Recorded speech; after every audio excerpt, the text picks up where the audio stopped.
From Atlanta, where we gentrify to the sky. It's the 9 Billion Names of Pod with Dan Bauman and Michael Reed. I'm Dan Bauman. I'm the proprietor of a new Applebee's in Brooklyn.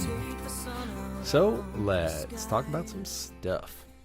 No, I'm fully drugged up now. Probital's kicking in. Let's go ahead and play part 2. Pete's got some issues.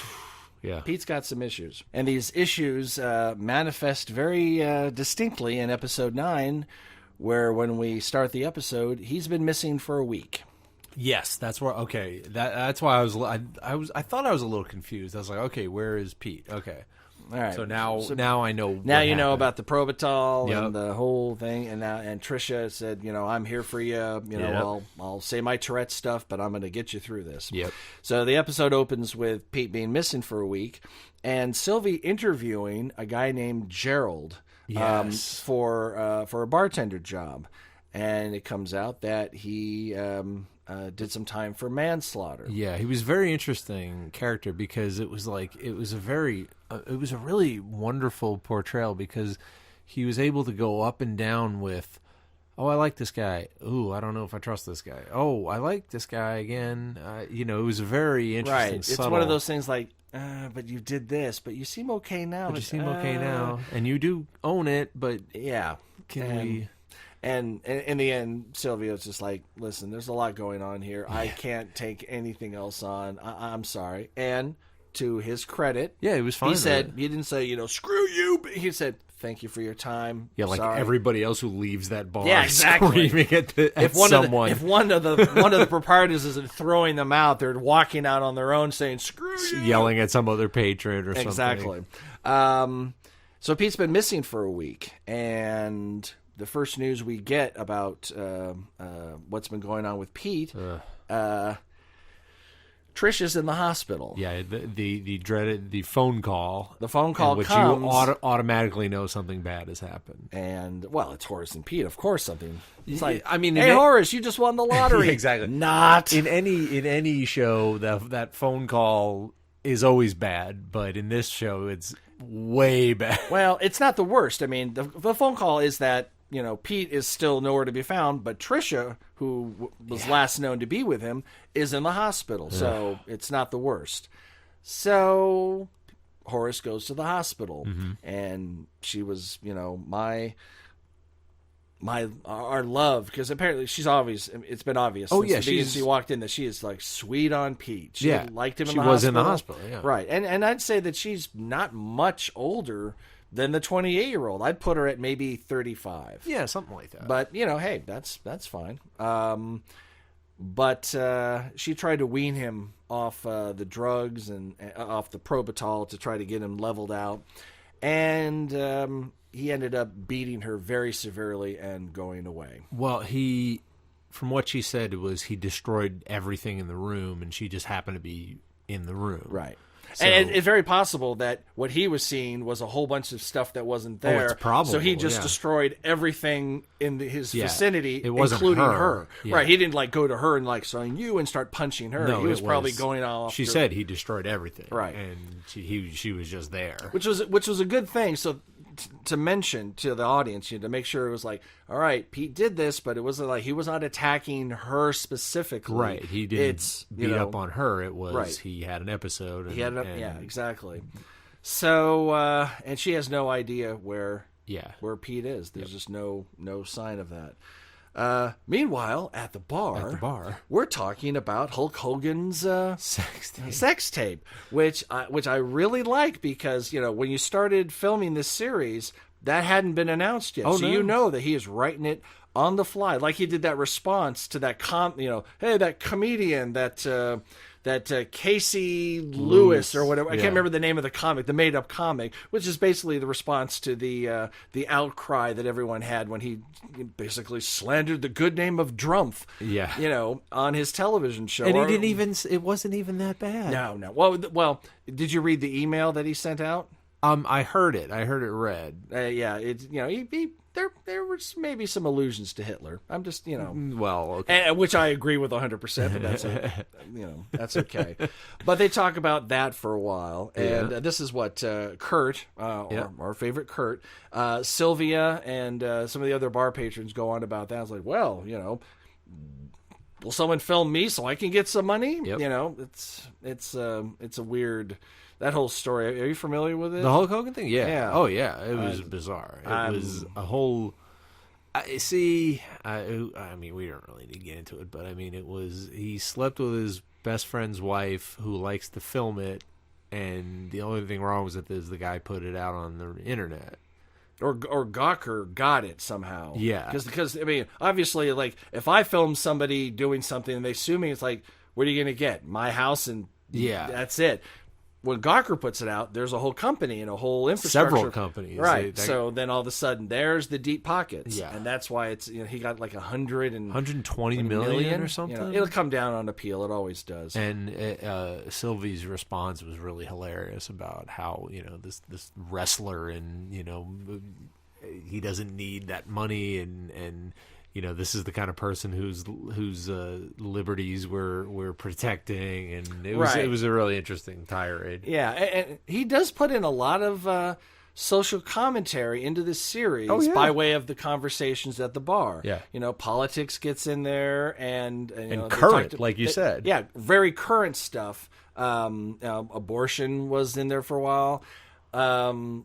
Sometimes it feels a little sandwiched in, like, here's the part where we talk about abortion. So, there was a couple of moments. And I just chop that up to a little bit of lazy writing. Now, I give the writing an A, solid A, maybe not A+, because I think the show is very well written, very well structured, and fucking brilliant.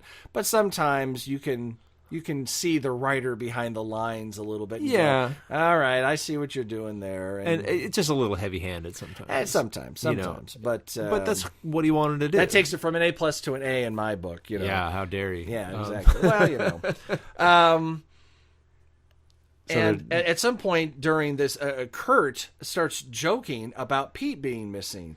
And Horace almost flies off, like it was about to... He was about to punch him in the face. He literally was like climbing over the bar. He's like, and this is one of the regulars. This is one of the people that are there day in and day out, getting sloshed. And he's a jerk anyway, though. Well, that Kurt character is a total jerk. He's the opposite of Leon.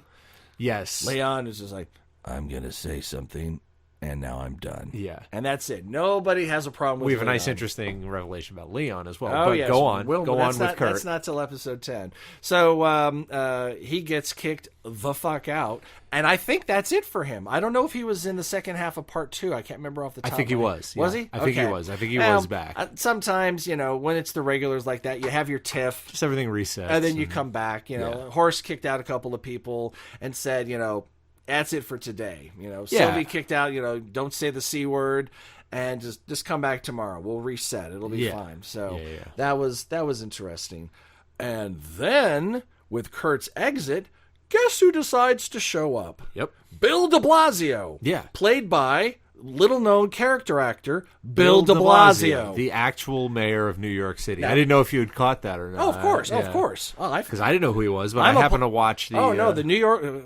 come on. When de Blasio running with Anthony Weiner, that was prime... in the with the primaries for mayor, right? So that was I'm from New York and I haven't followed anything since Dinkins. I mean, it was Ed Koch my whole life. Well, and little side story about Anthony Weiner. Actually got an email from him directly to me, not a form. Well, here's how it goes.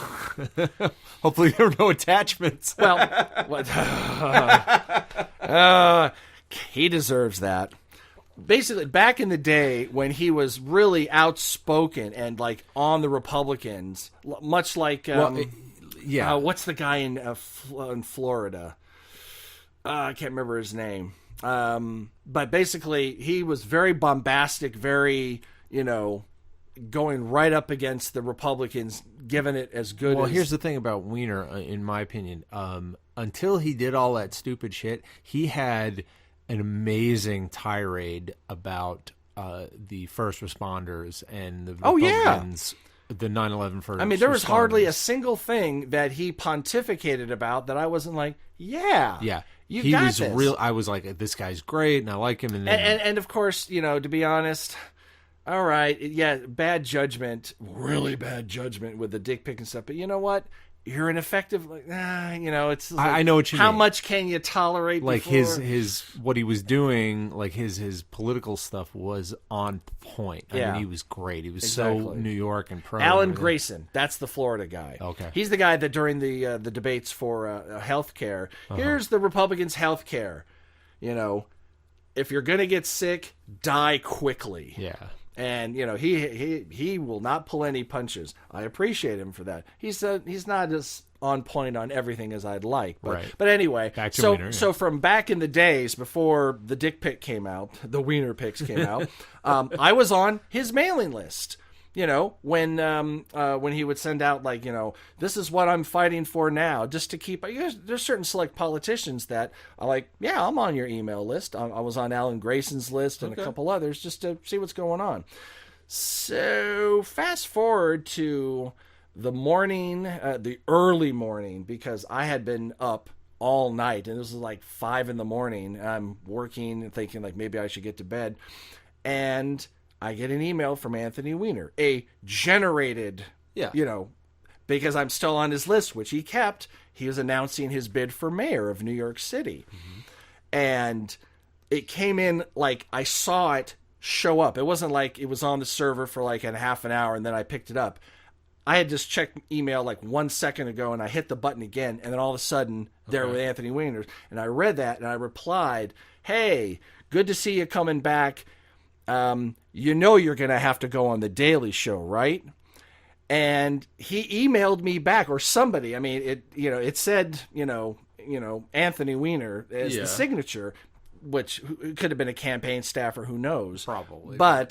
But it's like, thank you for your support. I totally ignored the Daily Show thing. Well, because they can't acknowledge that kind of thing. And that's one of the reasons why I still to this day respect Jon Stewart so much. One of the many, many reasons. They knew each other. They were roommates in college, I think. Oh, really? Yeah.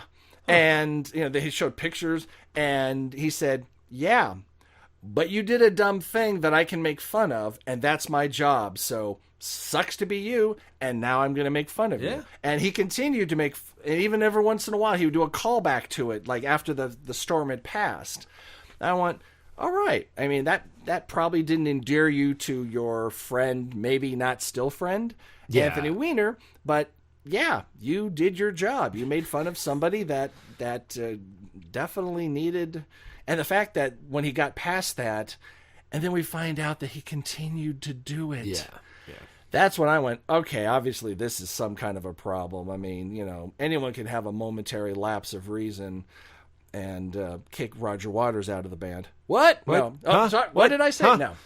But but when that momentary stretches into like 18 months and and you keep doing it after. I'm just like, all right, I'm sorry. Even if you could be an effective legislator, you can't, because this noise makes it impossible. It makes it impossible because everyone's like, it's just not possible. Right.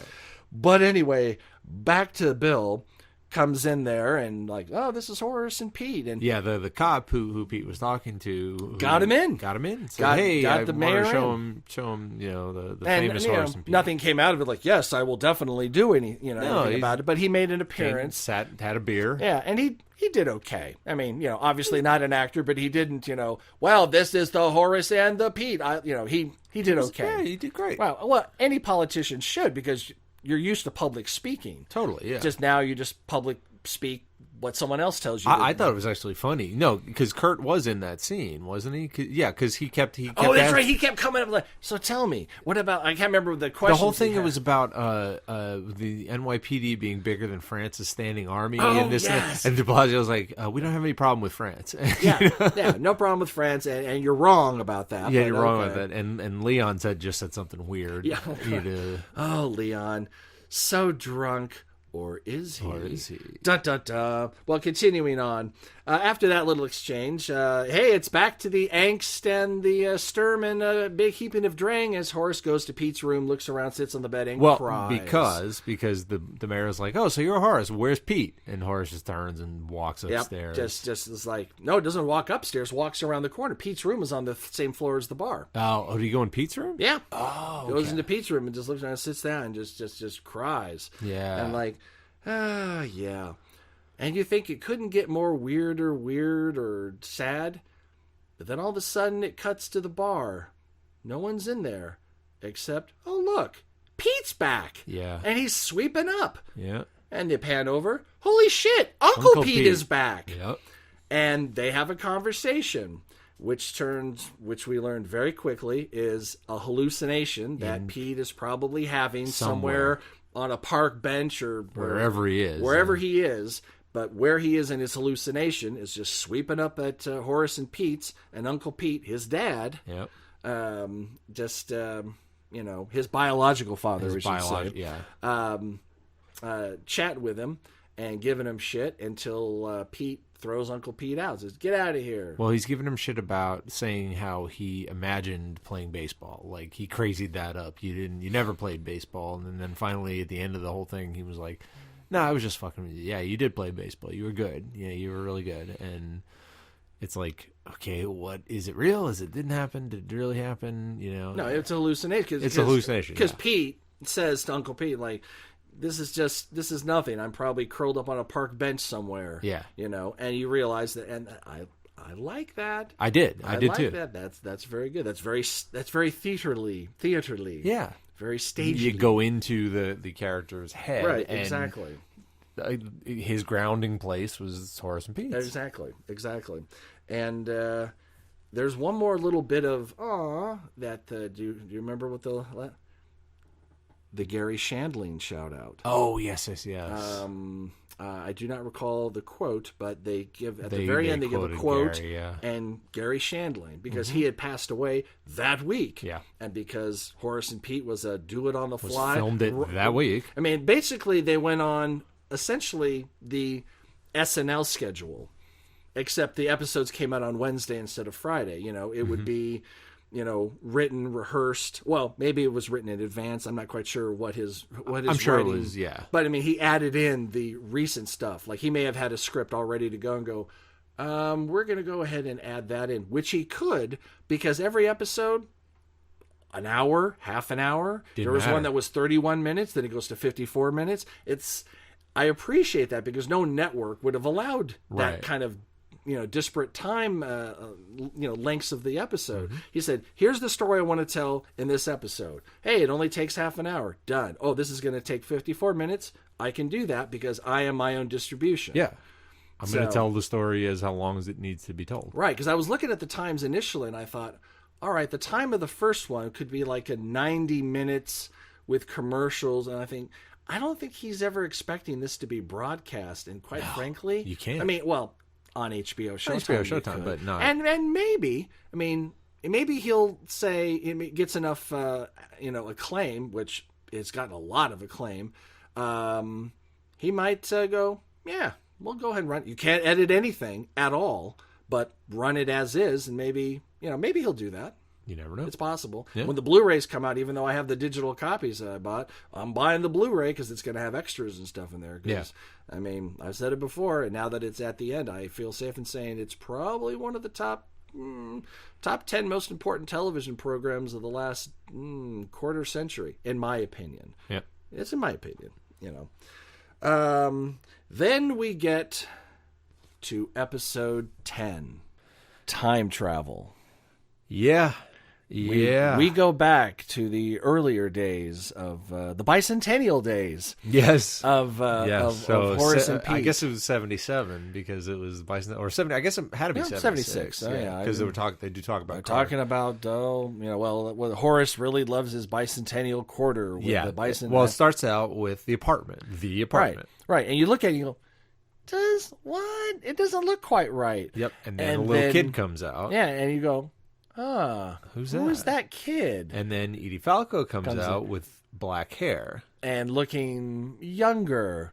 And I'm going, are we doing a hallucination or a flashback? And then all of a sudden, Pete comes in baseball outfit and what? We're doing a flashback. We're doing a flashback. Yeah. So we get a little bit of the home life of what Horace and Pete had growing up. Now, to my way of thinking, it really looked like Pete really looked after Horace. Yeah. I mean, he was helping him get the cereal. He said, I'll get you another quarter when Horace lost it. And it looked like, at least between them in that particular time, everything's okay. He was the golden boy. Right, exactly. Everything was going good. I mean, he was playing baseball. Everything was fine. Yep. And the mother, Mary Ann, was Horace's mother, now played by Edie Falco, who is the sister in present time. And she's a little unhappy. Just a little that's unhappy. Putting it lightly. Yeah, but it ramps up the unhappiness to epic proportions later on. And then we get to see Horace, this would be the seventh? Yeah. Played by Louis C.K. Yeah. And essentially, it really just means a little bit of hair change, tiny bit, and glasses. Yeah. I mean, Louis didn't go all out with prosthetics or anything. Like, screw it. And as much of a doormat that Horace the Eighth is, Horace the Seventh is a hammer. He's a monster. Yeah. He's awful. Yeah. He's awful. Marianne wants to go and see her sister in the afternoon. And he goes, nope, you're not doing that. And she kind of brushes it off. But we find out later. And he torments young Horace. Oh, yes. Like, he's just awful to everybody. Like, Pete, he doesn't seem to... Well, because, I mean, keep in mind, this Horace knows the lineage. Because, totally, yeah. Yeah, so... He's at a distance of that. He keeps trying to toughen up Horace by, put up your deuce, come on, that kind of father-son relationship. Thank God I never knew. Right. I mean, he twists Horace's arm until he cries. Yeah. He's trying to toughen him up. Toughen him up. I'm like, no, you're just making him hate you. Yeah.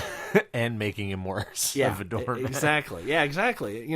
And some people will rise to that and be like, yeah, when I get old enough, there are plenty of stories where the kid grows up and he's like, yeah, and beats the shit out of the old man. Yeah.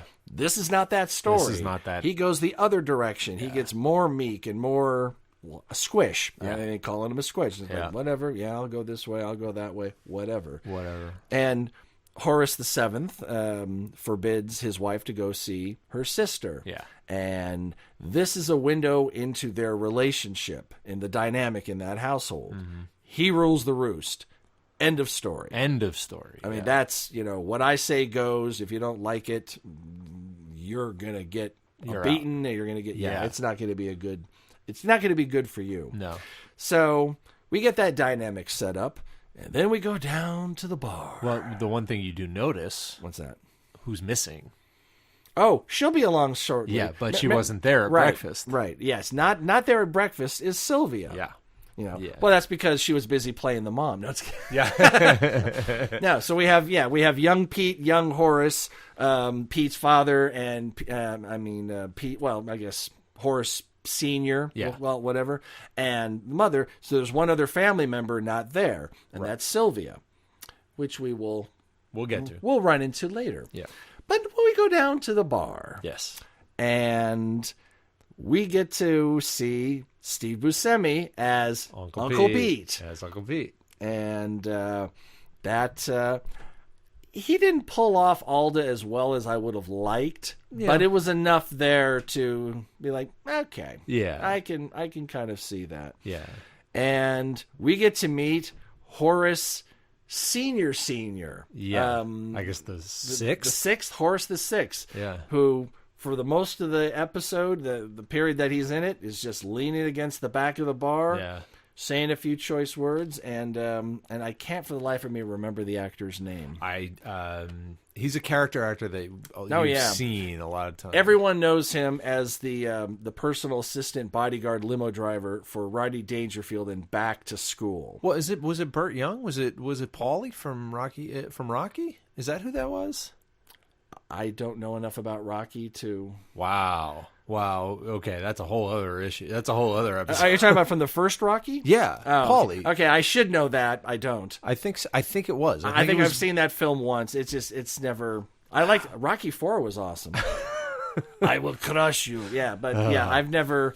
Yeah, I believe, and if I'm wrong, I'm wrong. Yeah, but I believe it was that. I believe it was Burt Young who played. But all right. But now you know who. At least he looked like that to me. Right. So I really would have liked to have seen one other person in that role. Can you think of one other actor who would have been perfect in that role to play Horace's father? Let's see, Horace. Well, Louis C.K.'s Horace and Pete, current times grandfather.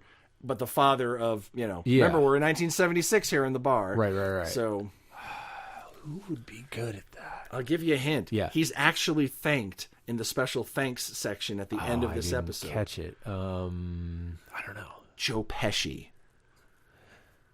I think he's a little tiny. Yeah, he's a little small, but that doesn't... But you know what? You've seen him in, Goodfellas and Casino. He can be just as 10 times more intimidating than just about anyone twice his size. Yeah. I just thought, that's a good casting. It's good. I had no problem with it. Would have been nice if Pesci... But I think Pesci's retired now. I think so. Or he picks his projects like once every 5 years, like he might do something. When Scorsese calls him. Right. Yeah. Well, and apparently Scorsese there's been some talk that he's going to do one more gangster mobster film with De Niro. Yeah. And if he does... I hope Pesci's a part of it. I'm sure. Because, I'm sure. I mean, I enjoy Casino every bit as much as Goodfellas. Yeah. It's not as good a film, but I'm fine with it. It's not my genre, but those are great movies. Just that's where writing dialogue becomes very, very, very important. Yeah. So let's get George Lucas in to write this Scorsese film. Oh, Tony! Do that. I can't even speak as badly as Lucas writes dialogue. Right. But so we get that dynamic there, right? And it's very apparent that as much of a badass as Horace the Seventh is upstairs, he is very deferential to his dad. Oh yeah. Well, that's the Horace of Horace and Pete at that time. Well, yeah. He was still the Horace of Horace and Pete. Was he still the Horace? I believe so. I guess they didn't say, because we had Pete, Uncle Pete. Uncle Pete. Horace, we don't have Uncle Horace. I don't know what, maybe it was just two. I think it was Horace Sr. Yeah. I think it was Horace Sr. and then Horace. So. Yeah, that's what they what they called him. So, but he was just leaning against the bar, like, why don't you go lay down? What for? This is his kingdom. This is where he rules. Yep. And that's the kind of guy that he is, which rubbed off definitely on his son. And definitely did not rub off on his son. Yeah. The aforementioned Squish. And as we had spoken of earlier, you get to see a callback because Uncle Pete tells the exact same story that Alan Alda told. The baseball story. And then Piss in the Pants, holding young Horace, who had walked through the bar to go upstairs. Because here's the thing. Every time these kids leave the place, it's obvious... They have to go through the bar to get to the stairway to go upstairs to the upstairs apartment. There's no separate entrance or exit. Right. So as he walks through the bar, Pete, Uncle Pete, pulls him over and tells the story about him, wanting a timeout because he had to go to the bathroom. Then he pissed himself. Yeah. And this is exactly the same story that Alan Alda's told Uncle in, Pete. I guess, the first episode or first or second? If not the first, then definitely by the second. Yeah.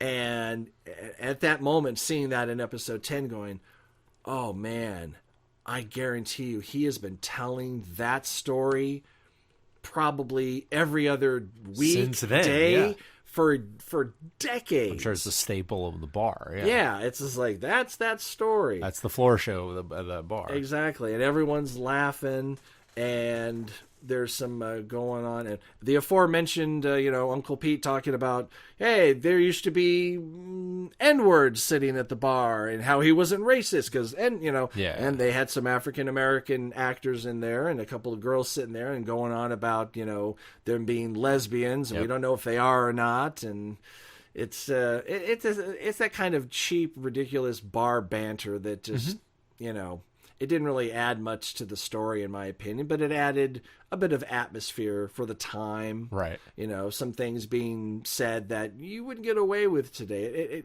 It gave a tiny bit of contrast. I would have gone a little bit further in those exchanges to really paint a more stark difference between 2016 Horace and Pete's, versus 1976 Horace and Pete. Right. Now, the one thing I did notice about that, which I thought was hilarious in a weirdly understated way, was that Leon was at the bar and he looked exactly the same. They didn't like get a different actor. Nope. Same jacket, same hat. Right. Nobody else was the same because either they were younger actors were playing them, or it was just a different crowd entirely. Right. But Leon, and I saw him walking in going, what? And I looked and went, God, maybe they brushed his hair back from the cap once, but for the most part, he looks exactly the same. And I thought, that is genius. It's perfect. And of course, we find out why he looks the same some 40 years later, because he was a former alcoholic that quit but loved going to the bar. Mm-hmm. So they keep apple juice there for him. Yep. He likes to drink at a bar, but he's not drinking alcohol. Exactly. He gets poured his shots so everyone else thinks he's drinking, but he's drinking apple juice. Yep. And I'm like, I understand that. Yeah. Like, former smokers need something to do to fill that void. Mm-hmm. They just, the camaraderie of going out for a smoke break. You fill that void with something, and he found a bar that was willing to keep a bottle of apple juice with a shot, with a speed pour in it, yeah. Exactly. And I thought, see, that's one of those things you're not going to get at TGI chain, fuck you. No. You're going to get that at Horace and Pete's. Yeah. And he's still doing it. Yeah. I mean. Which I was like, that's perfect. That's so absolutely perfect. Yeah. And I just thought that was. And I'm very glad that Louis didn't try to get Steven to do his, absurd version of Steven's own comedy. Mm-hmm. He didn't get him to try to do that. He just would come up with some weird stuff, but not like, I spilled some spot remover on my dog. Well, no. And now he's gone. Didn't do any of that kind of shtick. He was still Stephen Wright, but I mean, it was. Right. But he was Leon. He was Leon. He was being Leon, Great which character. I really appreciated. Yep. And then I'm gonna call this as the most bizarre, what the fuck guest appearance on Horace and Pete of the entire series. Okay. David Blaine. That was weird. I mean, he played a guy that apparently had been served 2 or 3 beers on a tab that never had been opened or something. And I think it was it Horace? I think it was Horace Senior. Not Horace Senior in this case. Horace the sixth, played by Louis C.K. in 1976. He just got to say like, no. Cash first. Yeah. And he goes, I have a quarter, and he wanted to do this trick, doing his magic, and it changed a $1 bill into a 20. Yep. And then he does the trick, and it didn't really work out because he had a 1 and a 20 rubbing together, and then he just ended up with a 1. And they're like, get out of here. And as he's walking out, the guy he borrowed the 20 from was like, hey, where's my 20? And he goes, look under Pete's watch. Yeah. And there was the 20 under the watch. He's like, and I'm like, did Louis C.K. owe a debt to David Blaine? He might have just been around. Maybe they're friends. He said, throw it in there. But that for me was kind of a sour, if it had been anybody other than David Blaine. Right. That might have been like, oh, it's a little something that happens at a bar. But because it's David Blaine, I was just like, okay. Let's forgive that because of the other cameo at the bar we got in that episode. Who was sitting at the bar? Oh, one of the greatest cameos ever, and he even got a line. Paul freaking Simon. Yeah. Paul Simon. The Paul Simon. The singer, the Garfunkel, him. And I saw that, and I was like, nice. And as soon as I saw him, I went, okay, don't overdo it with the Paul Simon. And they didn't. No. He had, I think, one line. Yeah. And he just sat there and just, and he has acting experience from the 70s and 80s. I mean, so he's no slouch, and he's been on SNL a billion times. And I mean, he did the theme for the damn thing. Right, exactly. So. Well, that theme. Yeah. Oh, I love that Chilling. theme. Yeah.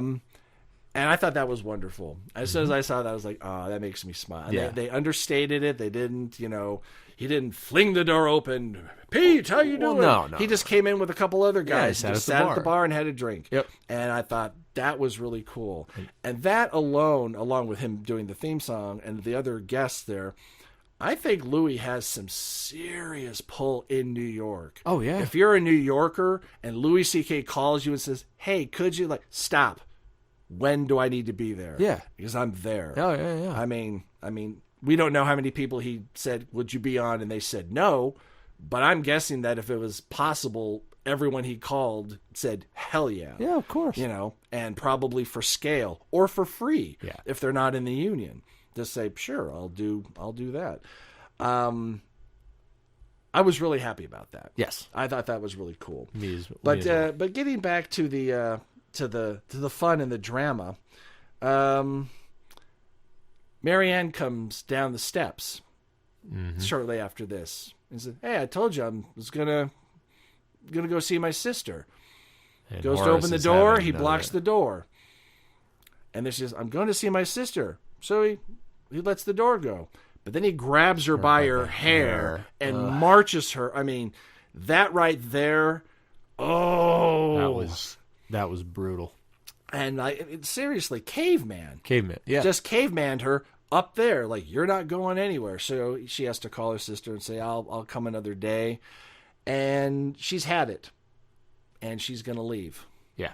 And she does leave. But it doesn't go exactly as planned. I forgot. My gosh. The most important thing. Before she leaves, we have the exchange with teenage Sylvia, or early 20. We don't know exactly what it is. Yeah. Apparently she's been out all night and coming in, and she marches through the bar, and Horace catches her at the foot of the stairs before she goes up, and you can't be like this and blah blah blah, and makes a comment like something about you were out dating that you're N-word. dating that N-word. Was like, oh no, Dad, I don't date him. I just fuck him. Yeah. And that was a KO punch, because he just kind of was like that, and she marched up the stairs. Yep. So obviously, we've already established that Sylvia likes the African-American gentleman. Yeah. That's fine. And she's also rebellious, and she will speak her mind. That might be why she likes African-Americans, is because it pissed off her father so much, because he was such a tyrant. Yeah. Like, anything that makes him angry makes me happy. Right. So... And she did that right there in front of, it was kind of around the corner from the bar, but anyone listening could, she defied him. Yeah, she basically, and now we get a little window into why she has no emotional attachment to this bar. And when she comes in episode, I think at the end of towards the end of episode 1, if not top of 2, we're selling this thing. I want nothing more. I want to get my money out of this and fuck this place, because this was not a happy place for her. No. And it wasn't a happy place for Marianne either, because they make a plan to leave, and they leave. And I'm not quite sure. She doesn't have Pete with her when they go down. Right. But Horace is like, Pete, what about... And... I think she went up there to get Pete. I don't think maybe she was on the fence, because remember, Pete is not her child. Not at all, because this is Pete Sr.'s, love child, for lack of a better term. Yeah. We never find out who the mother is or how that she came to give up the child, so that was raised by, Horace. Yeah. And... I think she goes up there to get him, and he's already up, and he's in the kitchen, and he's pulling glasses out of the cabinet and filling them with water, saying over and over again, no, it's okay. This is very important. You'll wake your father. And no. And eventually, I have to do it before sunrise. Yeah. It's really important. So, and at the very beginning, I'm going... Is this a science experiment? And then pretty soon I'm like, oh, it's an episode. This is the start. This is where and of course, losing your entire family and being left with that monster. Yeah. That definitely will exacerbate a mental illness. Yeah. And that gives a window into that. and he's constantly, filling up the glasses. And sure enough, Horace comes out of the, out of the bedroom, and Marianne kind of looks at him, and he picks his battle. He's like, "No, I'm going to deal with a kid," and she bolts out. She bolts out.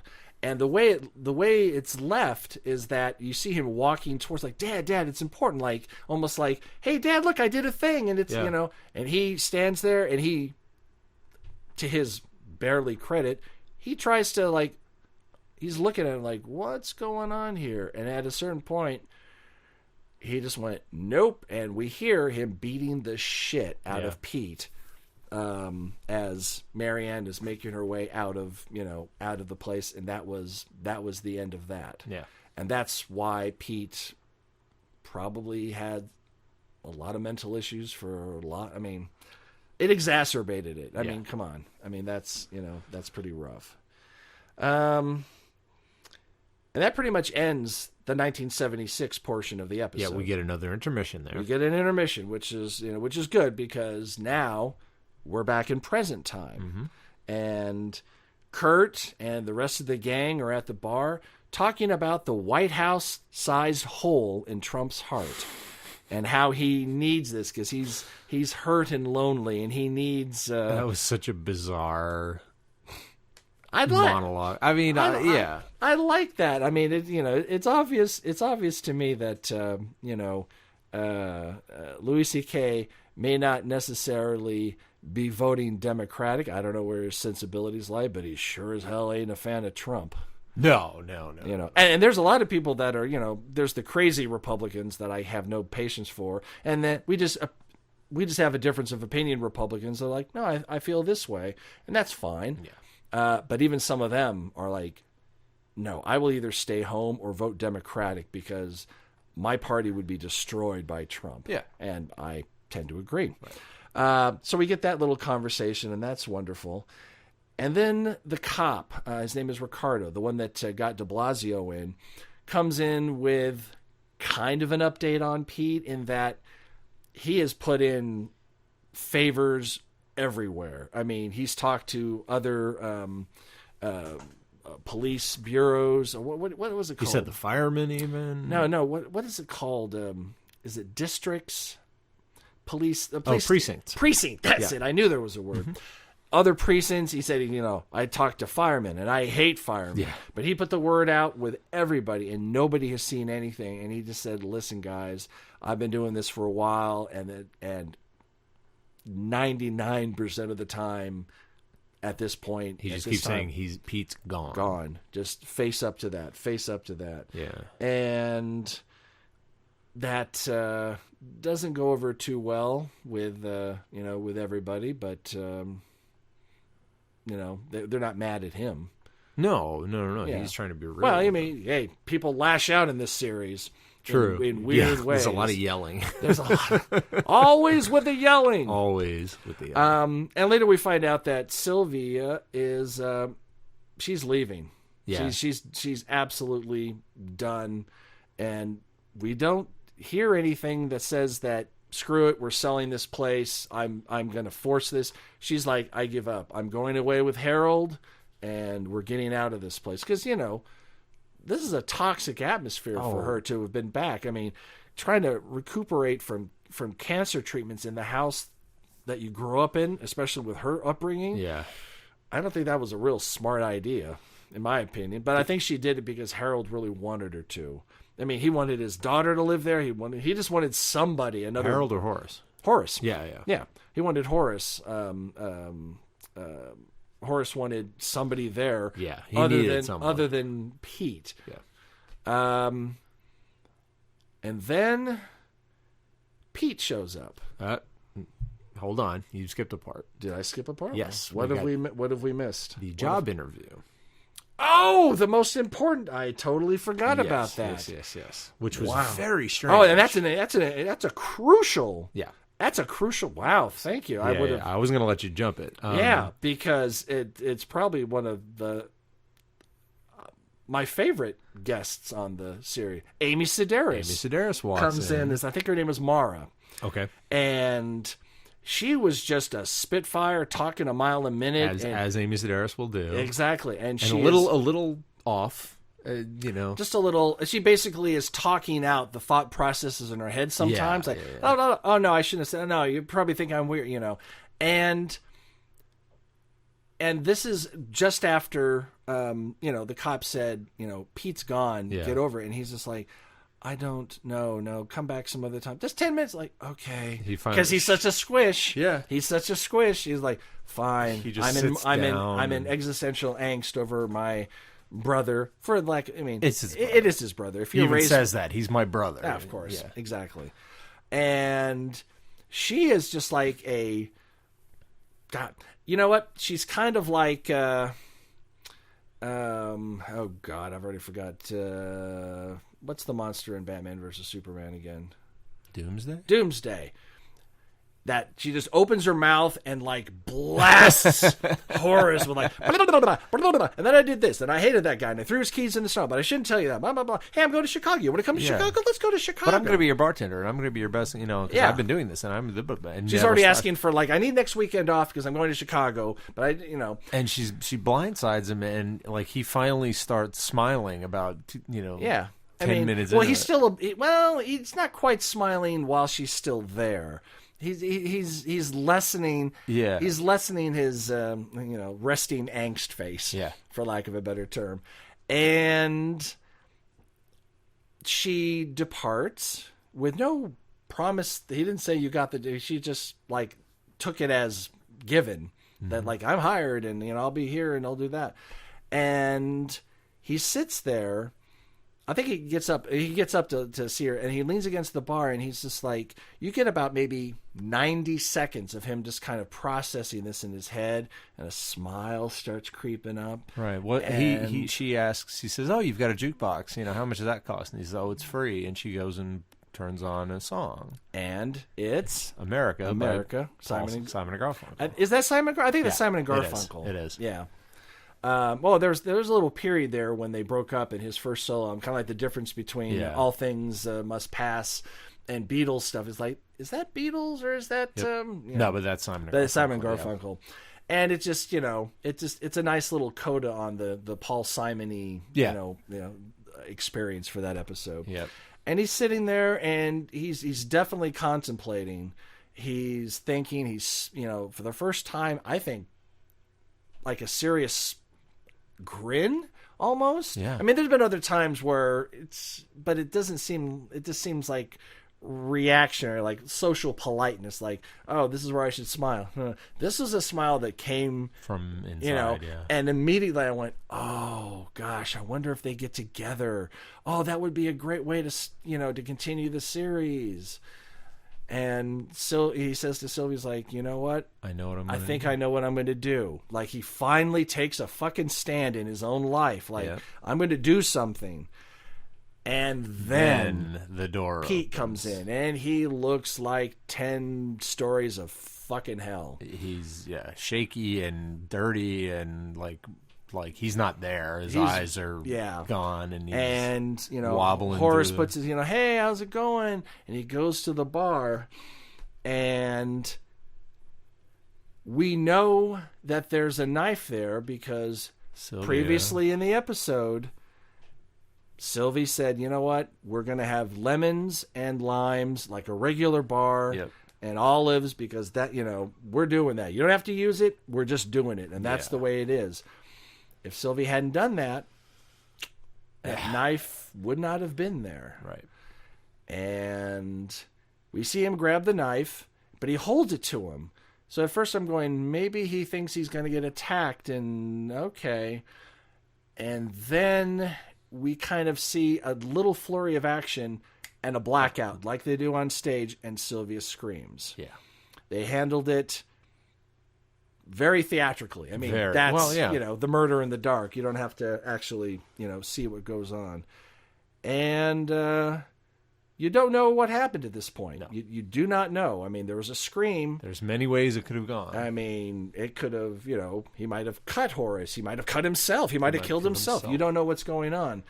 But then the next scene shows up, and you pretty much know. Yeah, they're packing up boxes. They're packing up boxes in the floor of the bar. No one's in. It's, either they're closed or it's after hours or don't know exactly what the situation is. And at first I was hoping that maybe this was, Sylvia said she was going to move on, so maybe she was taking out her stuff. And I went, she didn't bring too much stuff. That's a lot of boxes. No. Yeah. And she's leaving with Horace. He's there, and not Horace. I'm sorry, Harold. Yeah, Harold. With Harold helping move out. Yep. And I can't remember if it's revealed when he's talking with Harold, when Sylvia's talking with Harold. No, it's when the other guy shows up. The other guy, being a former half a man. Half a man? Yeah. Who? The kid from 2.5 Men. No. Yeah. No. Absolutely. Yes, but that's not him. He's not. That's not who Harold tells it to. It was a different guy. He comes in later. Harold tells it?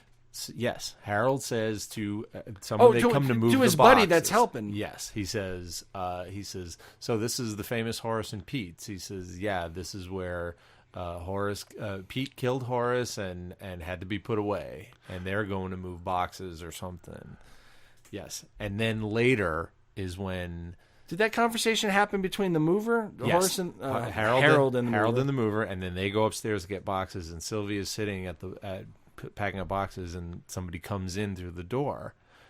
I thought she mentioned it in like an offhand comment. No, she doesn't say it. It was Harold. It was Harold? It was Okay. Harold. All right. And then the door opens, and he's Total like... Recall I do not have. Yeah, I just watched it. So. Oh, yeah. You probably watched it just today. Yeah, this morning. Yeah. This morning. And a kid comes in, like a hipster kind of looking kid with a hat. For a hot second, I thought it was one of the hipster douches from like the first couple episodes. Right. And I went like, no. For a second, I thought it was going to be Leon. He was going to walk in and just sit at the bar. That's what I thought was going to happen. When the door opened, you're like, there's Leon going for his... That was my thought, and then she was just going to go over and pour him a drink, and then that was what was going to happen. But he comes in and... That would have been an interesting... Yeah, but then the kid comes in and says, "Are you Sylvia?" And he says, "Yeah." He says, "I guess you're my aunt."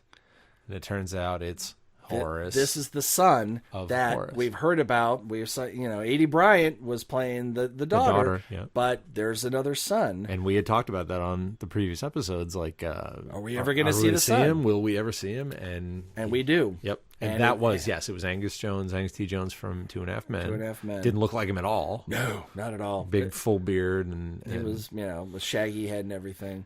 And she's talking very dispassionately with him because, yep, it's this and that, and they're talking. And then she just sits down and cries. Yeah. Just from the soul, she cries. And it continues through the credits. Yeah. It just keeps going and going and going with, Horace the Ninth just kind of sitting there like, what have I feel for you, but I don't know what to. I'm just, because he has no connection to her, right? He has no connection, not a big connection to Horace either. Probably, from what I understand, once the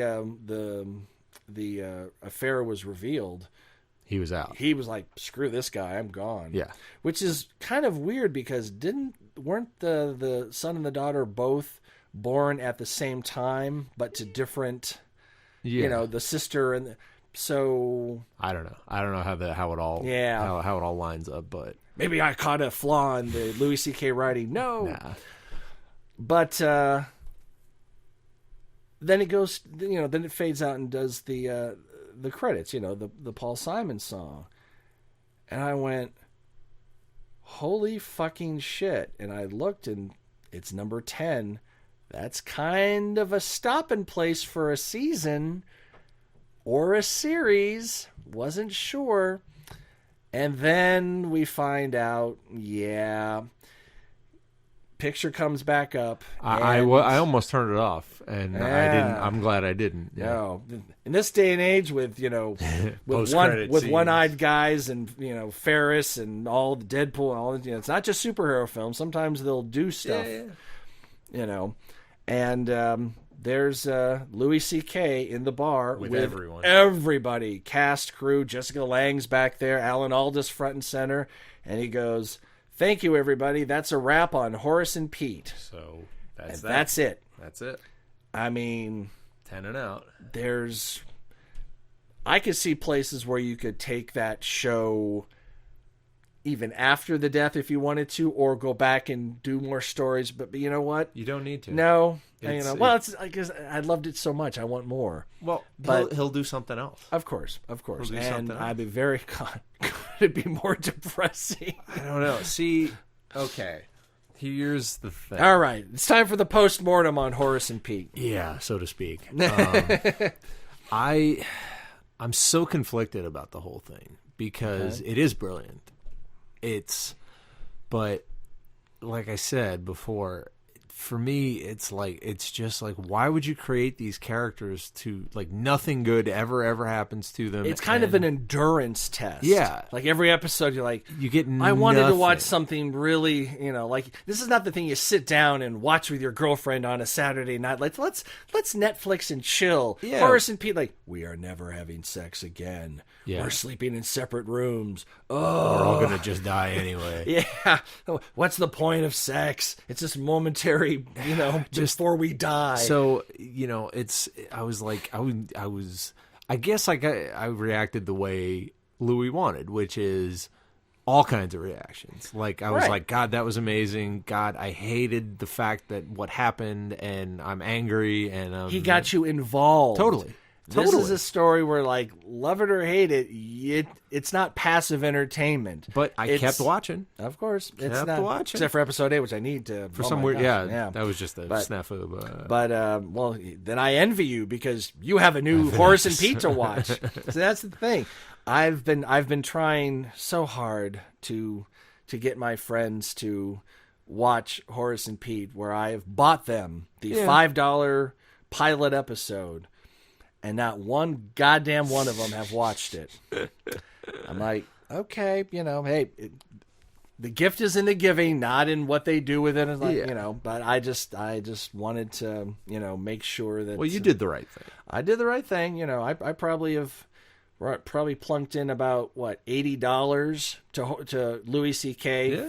for gifts and my episodes and all that other stuff. So, I did my part, and I will probably plunk down another 20, 30, whatever it is when hopefully it gets released on Blu-ray. I mean, I've got my digital copies, which will never leave because I have to A/B it with the DVD. Like, did they change anything? Did Lucas come in and put a lightsaber in Pete's hand? Like, doubtful.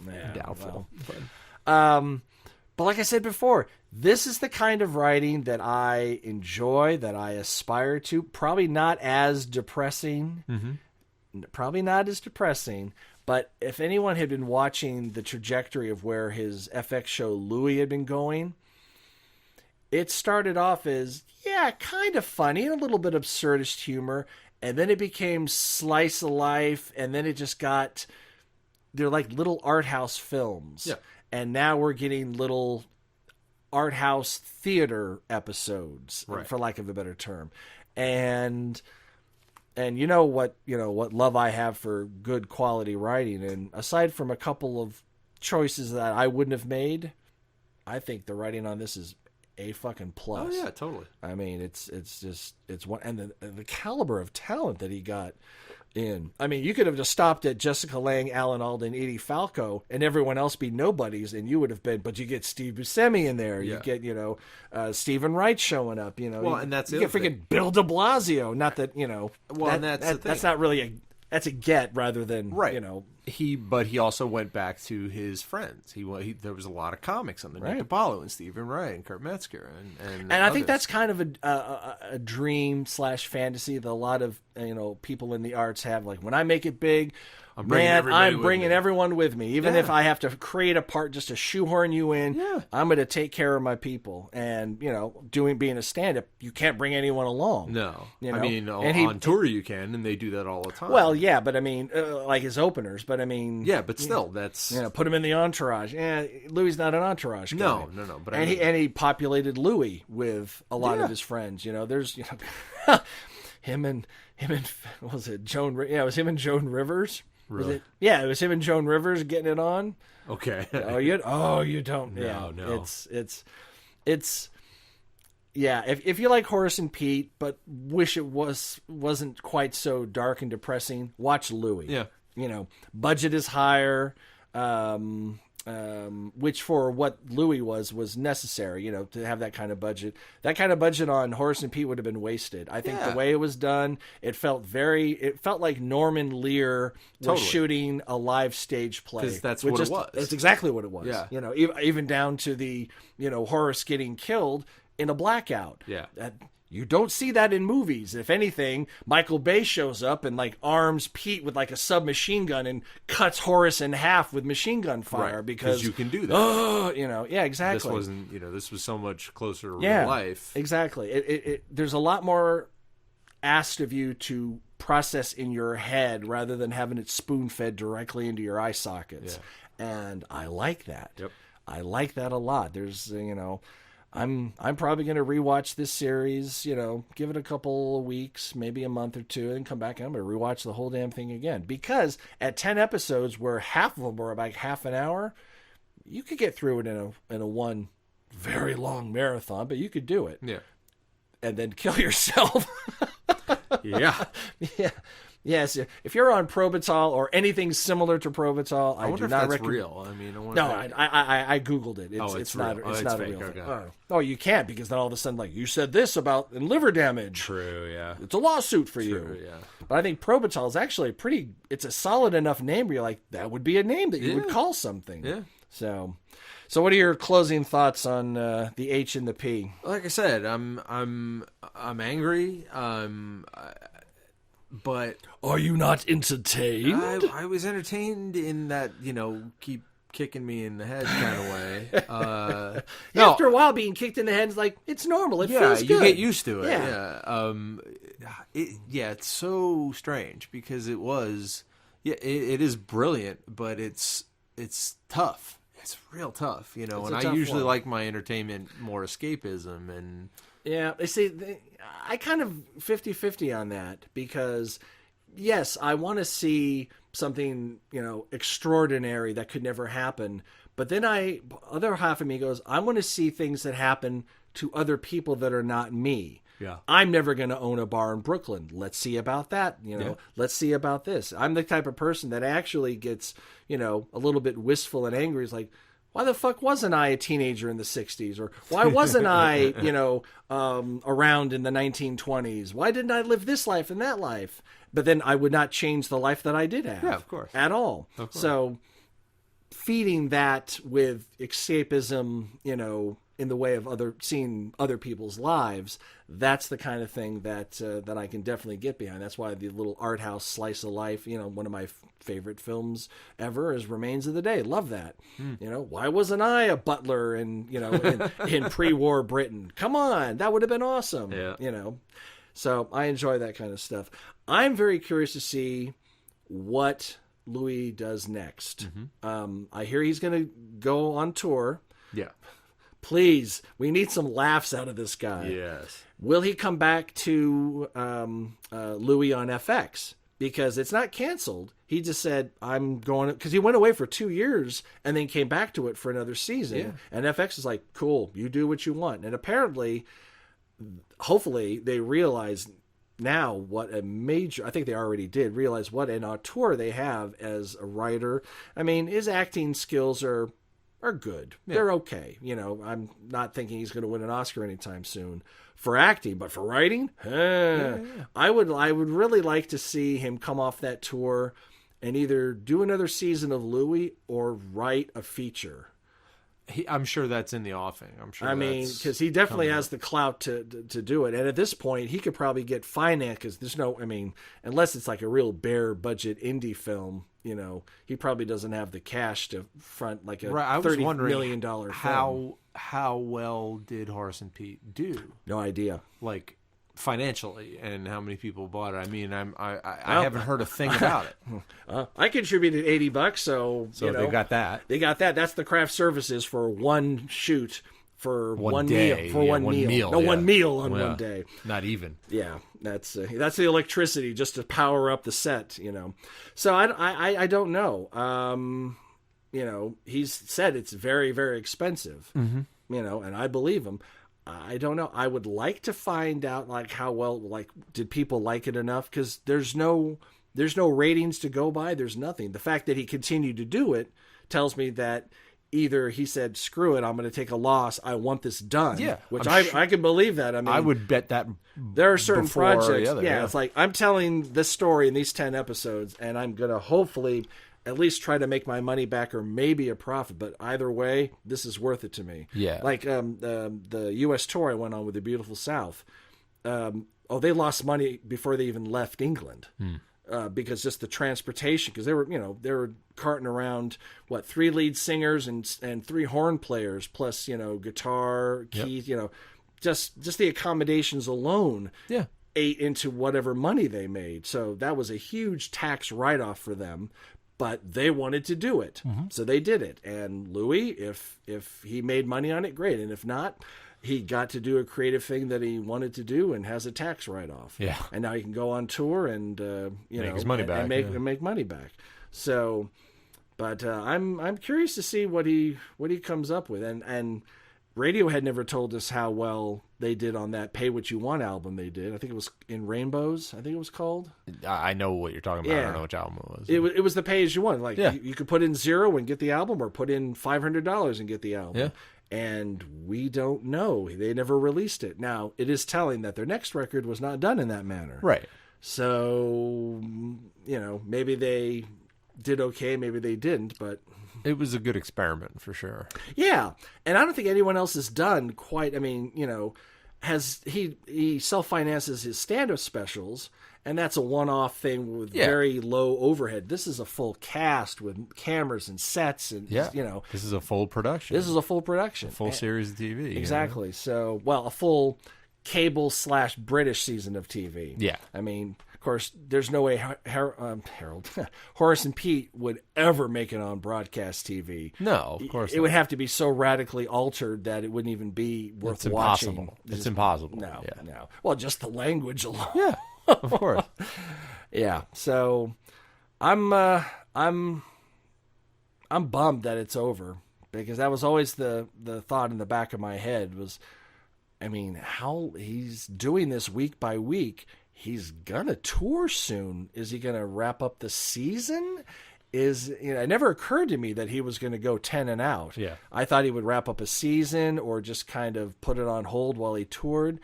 And I have a distinct feeling that, he knew damn well at the beginning of this There's no way. I'm doing 10, and that's all I'm doing. Yeah. I don't care how popular I know how it is. starts. I know how it ends. Right. He and had all the beats. That's good. That's the way you should do things. And the fact that that an artist was able to make a piece of art entirely on his own terms. His own merits and his own terms. Right. That's why it's important. Oh, yeah. See, the artist left on their own can produce some good fucking shit. Yeah. Now, not every artist has that kind of discipline. They can make crap, yeah. But Prince, Graffiti Bridge, say no more. So, yeah. So that's all I got to say about that. Horace and Pete, we're gonna miss you, Pete. I hope you're getting the treatment you need. Mm-hmm. You need a lot of it, and I don't know about you, but I need a drink, a heavily watered down drink. Yep. Thanks, Louie. The 9 Billion Names of Pod was conceived, written, and performed by Michael Reed and Dan Bauman, with Abdul Beni Hassan as the sound of splintering wood. Research, transportation, and exasperated looks by Courtney Lohner. Technical assistance by Cubase, Pro Tools, Skynet, QLab, Deep Thought, Big Brother, and Eddie, your shipboard computer. Financial consideration provided by the Wayne Foundation, Stark Industries, the Piranha Brothers, and LexCorp. Legal counsel by the offices of Howard & Fine. I'm going to go watch something lighter, like, I don't know, The Seventh Seal by Bergman. Yes. Our intro music was written by Tim Akers. This podcast was sponsored by Deep Shack Records and is a production of Audio Primate. Throw us a couple stars on iTunes, why don't you? Check us out on dadsgarageradio.net. Listen, watch to us on YouTube. Listen on SoundCloud, stream us on Stitcher, like us on Facebook, follow us on Twitter, or email us comlink@billionpod.com. Until this happens again, I'm Dan Bauman. I'm Michael Reed. LOZ.